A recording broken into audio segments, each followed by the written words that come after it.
या कुन्देन्दुदुसारहार धवला या शुभ्रवस्त्रावता या वीणावरदण्डमण्डितकरा या श्वेतपद्मासना या ब्रह्माच्युतिशङ्करा प्रभृतिविदेवैः सदा वन्दिता सा मां पातु सरस्वती भगवती निर्विशेषजाड्यापहा। वेदांग शास्त्रों के अंदर ज्योतिष शास्त्र को चिरकाल से ही शिरोमणि स्थान प्राप्त है। इसी शास्त्र को काल विधान शास्त्र भी कहते हैं। जिस प्रकार मयूरों की शिखा उनके शिरोदेश में स्थित रहती है, उसी प्रकार जैसे नागों की मणि उनके शिरोस्थ में स्थित रहती है, उसी प्रकार वेदांगों में जो कि मुख्यतः 5 भागों में पाए गए हैं, शिक्षा, कल्प, निरुक्त, व्याकरण, छंद और ज्योतिष, उसमें ज्योतिष का स्थान सबसे ऊपर माना गया है।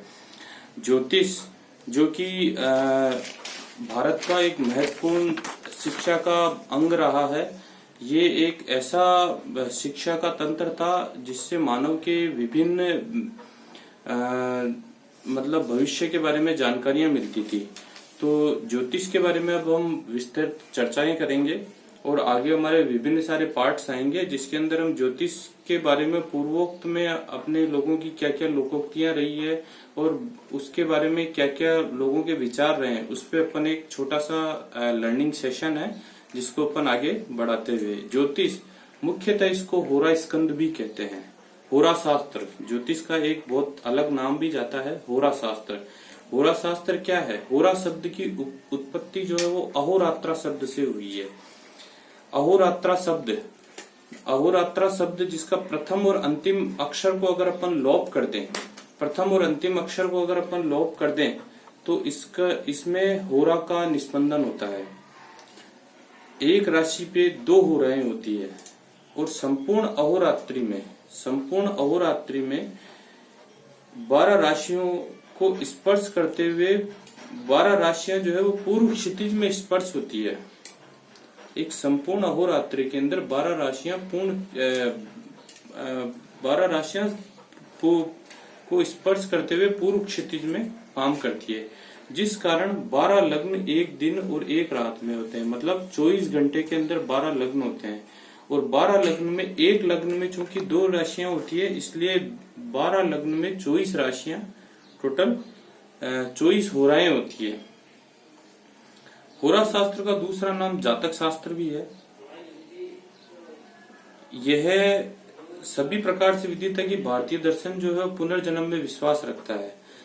प्रत्येक मानव प्राणी को अपने कर्म दंड के अनुसार फल मिलता है। इस प्रकार प्राणी विभिन्न जन्म लेता है और कर्म के मुख्यतः 3 प्रकार पाए गए हैं, संचित, प्रारब्ध और क्रियमण। संचित कर्म जिन कर्मों को प्राणी पहले से भोगता है वो उसके संचित कर्म थे, और ये जिनका मतलब जिनको पहले से भोगता है, और ये भाग्य कहलाते हैं। अपने पूर्वज अपने को कहते थे ये तो तेरे भाग्य में लिखा हुआ है। उसी प्रकार ये वो चीज है कि आपके संचित कर्म है और आप उनका उपयोग कर रहे हैं। इसको हम ज्योतिष की दशा में दशा विचार से देखते हैं। वर्तमान समय में जो कर्म हो रहा है उसका जीवन पर क्या इफेक्ट पड़ेगा, इसका विचार अपन गोचर से करते हैं। तो संचित होते हैं प्रारब्ध जो अपने पूर्व जन्म के कर्म है, और क्रियमण जो भविष्य में होने वाला है प्रभाव पर। और जो वर्तमान समय में कर्म हो रहे हैं उनका जो आपके आपके डे टू डे वर्किंग पे क्या फर्क पड़ेगा, इसको अपन गोचर से बताते हैं। मुख्यतः होरा शास्त्र पे अपन निम्नलिखित बातों पे विचार करते हैं। ग्रह की राशियों का स्वरूप और उनका वर्णन, ग्रह की दृष्टि, उच्च नीच और मित्र, बलाबल आदि, 12 भावों के प्रभाव, विभिन्न प्रकार के योग, विभिन्न प्रकार की दशा। आदिकाल में ज्योतिष व होरा शास्त्र अत्यंत महत्वपूर्ण विषय रहा है। रामायण में हमें ज्योतिष के विभिन्न उदाहरण मिलते हैं। आज अपन रामायण जो कि एक भारतीय जीवन का एक अति महत्वपूर्ण ग्रंथ है, उसके अंदर विभिन्न जगह भगवान राम द्वारा और ऋषि मुनियों द्वारा कई ऐसे उदाहरण और कई ऐसे छंद और दोहे दिए हुए हैं जिनको अपनी डे टू डे एक्टिविटी में, अपनी जिंदगी के अंदर उनका महत्वपूर्ण स्थान रहा है। जैसे एक हनुमान जी का बहुत ही प्रचलित मंत्र चलता है, कौन सो संकट मोर गरीब को जो तुम सो नहीं जात नटारो, बेगी हरो हनुमान महाप्रभु जो कछु संकट होए हमारो, दीन दयाल विरुद्ध संबारी हरो नाथ मम संकट भारी। ये इस प्रकार की ये सब चीजें, ये एक लौकिक मंत्र है जिनको अगर अपन बहुत बार स्मरण करते हैं या इनका पूर्ण रूप से पालन करते हैं तो ये अपने भविष्य में अपने जो समस्याएं आने वाली है उनका निराकरण करते हैं। इस प्रकार ये भी एक प्रकार की ज्योतिष है। और भी विभिन्न प्रकार के शगुन अपशगुन जिनका अपन आगे विवरण करेंगे, इस प्रकार करेंगे। और इस ज्योतिष को बनाने के अंदर अपने ऋषि मुनि, अपने बहुत सारे देवी देवता, अपने पूर्व के जितने भी काल थे उनके अंदर कई महत्वपूर्ण लोगों के बहुत से कर्म रहे हैं। उनके कुछ महत्वपूर्ण पूर्वजों के कुछ अद्वितीय सहयोग रहे जिनकी किताबें बहुत सारी चलती है, जिनके बारे में मैं एक छोटा सा आपको बताना चाहूंगा। महर्षि पाराशर, जिनकी प्रचलित रचनाएं जो है बृहद पाराशर, होरा शास्त्र, लघु पाराशरी और विभिन्न है। नारद संहिता महर्षि नारद के द्वारा लिखी हुई थी। कश्यप संहिता, वरिष्ठ संहिता, जैमिनी सूत्रम जैमिनी कृत थी ये। वरामहीर की बृहद जातम एवं लघु जातम, सारावली, आचार्य कल्याण वर्मा कृत। इस प्रकार विभिन्न अपन देखें तो बहुत से संत हुए थे जिन्होंने ज्योतिष के अंदर बहुत सारे कार्य किए। उसी कड़ी में अगर मैं बात करूं तो श्रीपति पद्धति है जो श्रीपति की लिखी हुई है। रत्नावली और रत्नसार वल्लाल सेन की लिखी हुई थी। अभ्युद सागरम है, ये पट सुदरीकृत है। जातक भरण वैद्यनाथ कृत है। ताजिक नीलकंठी जो कि एक तंत्र शास्त्र का बहुत बड़ा और इसमें बहुत छोटे छोटे उपचार दिए हुए हैं। ज्योतिष रत्नाकर गणेश कृत है। जातक अलंकार, आप इसमें देखते जाओगे तो बहुत सारी किताबें हैं जिनको आप निरंतर पढ़ते रहोगे तो आपको ये पता लगा कि हमारे पूर्वजों ने इतना कार्य किया है और हमारी ज्योतिष पद्धति जो थी वो इतनी उन्नत दशा में थी जिसके बारे में कल्पना से परे है चीजें। होरा शास्त्र के बारे में विभिन्न प्रकार की किंवदंतियां प्रचलित है।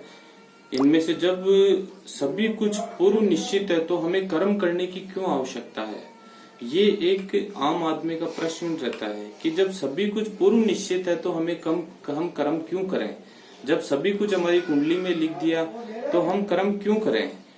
परंतु होरा शास्त्र कर्म प्रधान शास्त्र है। ये एक बहुत महत्वपूर्ण चीज है, इसको समझने वाली बात है। क्योंकि अक्सर जब हम किसी कुंडली की विवेचना करते हैं, किसी के बारे में भी डिस्कस करते हैं, कोई अपने सामने आके बैठता है और वो ये कहता है कि साहब मेरी कुंडली के अंदर तो ये लिख दिया कि तुम्हारे भाग्य में ये होना निश्चित है, तो फिर भी अपन कुंडली के बारे में डिस्कस क्यों। जो होना है होगा वही जो राम रचिरा का। लेकिन ऐसा नहीं है। आप थोड़ा बहुत प्रयत्न करोगे तो आपके जरूर चेंज आएंगे। क्योंकि होरा शास्त्र जो है वो कर्म प्रधान शास्त्र है। जिस प्रकार निंद्रा में तल्लीन शेर के मुख में कभी भी भोजन नहीं जाता है, जिस प्रकार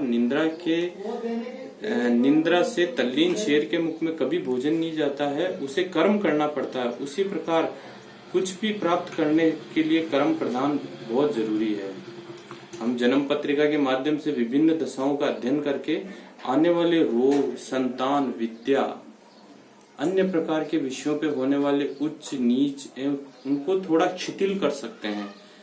मतलब ये मैं आपको एक बहुत छोटे से एग्जांपल से समझाना चाहूंगा कि अगर आपका एक्सीडेंट होने वाला है या अगर आपके भविष्य में कोई घटना घटने वाली है जिसकी सीवियरिटी 100% है, आप मेरी बात समझना, जिसकी सीवियरिटी 100% है, लेकिन अगर आप उसका उपचार करेंगे या अगर आप उसके रिलेटेड दान धर्म या उसके उपचार करेंगे तो उससे उसका जो परसेंटेज घटना तो घटित होनी है, ये निश्चित है। इसको आप बदल नहीं सकते, विधि के विधान को कोई नहीं बदल सकता, लेकिन आप उसमें थोड़ी कमी ला सकते हैं। वो जो घटना आपके 100% पे होनी है वो 40% 30% पे होके रह जाएगी, मतलब खरोंच लग के रह जाएगी।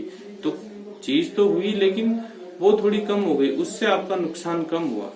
इसलिए और ज्योतिष शास्त्र पूरी मैथमेटिकल कैलकुलेशन है। आप इसको ये नहीं समझें कि ये कोई हाइपोथेटिकल चीज है, ऐसा कुछ भी नहीं है। ज्योतिष शास्त्र संपूर्ण रूप से मैथमेटिकल कैलकुलेशन है। कभी आप बैठेंगे देखेंगे तो हर चीज मैथमेटिक्स से आ रही है। आदमी का जन्म से लेके और आदमी के मृत्यु तक किस दिन किस मिनट पे क्या होना है, किस दिन किस मिनट पे क्या होना है, उसके भविष्य में क्या निश्चित है, ये सब चीजें विधि ने एक मैथमेटिकल कैलकुलेशन है। क्योंकि जिंदगी में विज्ञान ये भी एक बहुत बड़ा विज्ञान है, जिसपे हमारे ऋषि मुनि नामक वैज्ञानिक जिन्होंने बहुत लंबे समय तक कार्य किया है, और आज उनकी जो लिखी हुई किताबें वो अपने लिए अनमोल ग्रंथ है, हमें पढ़ना चाहिए। उसी में मैं आगे बढ़ाता हूँ। विभिन्न प्रकार के उपचार, मंत्रोच्चार, दान, मणि धारणा इत्यादि द्वारा ये अपन इसको नेगेटिव कम कर पाते हैं। मतलब जो घटना घटी है, ये विभिन्न प्रकार के उपचार करने से इनमें बहुत फर्क पड़ जाता है, और इसकी सीवियरिटी जो है वो बहुत कम हो जाती है। इस प्रकार हम देख रहे हैं कि ज्योतिष जो है, अब ज्योतिष के अंदर अपन बढ़ते जा रहे हैं। ज्योतिष और होरा शास्त्र ये बहुत महत्वपूर्ण है। इसके अंदर अपन ने ये किया कि ये कर्म प्रधान है, कर्मवाद को अति महत्वपूर्ण स्थान दिया है, जिसके अनुसार संसार का प्रत्येक प्राणी अनवरत कर्म से निरत रहता है। वह चाहकर भी इससे अलग नहीं हो सकता।